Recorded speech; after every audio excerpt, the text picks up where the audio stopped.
जुआड़े देखिबे खाली गंजेई गछ एकर एकर जगार खाली गंजेई चाष देखा मिली। गतकाली दिन द्विपहर गंजाम एसपी ब्रिजेश राय निर्देश क्रमे आस्का उपखंड पुलिस अधिकारी सूर्यमणि प्रधान नेतृत्व में पाटपुर कि नुआगढ़ और धराकट थाना अधिकारी समेत 2 प्लाटून पुलिस को सांगरे नहीं शेरगढ़ और धराकट अंचल 60 एकर जमी गंजेई चाष को पोड़ी पाउंस कर प्रकाश थाउकी एसडीपीओ प्रधान कहवा मुताबक जार आनुमानिक मूल्य 5 कोटी टंकार ऊर्ध्व हेब। यह निश्चित रूपे गंजाम पुलिस जिलार एक बड़ सफलता बोली एड़ाई दि जाई न पारे।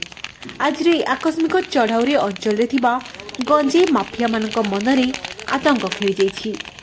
वर्तमान सुधा कहा जमी एही चाष हेउथिला से संपर्क में तदंत जारी रही बोली एसडीपीओ प्रधान सूचना प्रदान कर। अघटन चाषी दंपति मृत्यु। गंजाम जिला हिंजिड़ीकाटू थाना अंचल एक अभावन घटना घटी। 11 केवी विद्युत खुंटर छिड़ी तार संस्पर्श आसी चाषी दंपति मृत्यु घटी। मृत दंपति हेले पुराणा बुरुपड़ा ग्रामर स्वामीहीन सामल बयस 65 और विष्णु सामल बयस 55।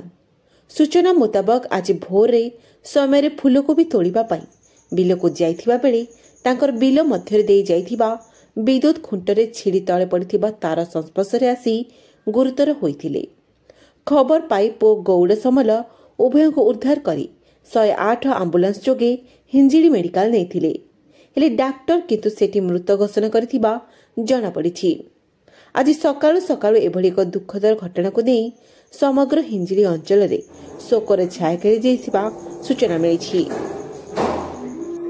आज खबर को एठी रखुछु। नमस्कार।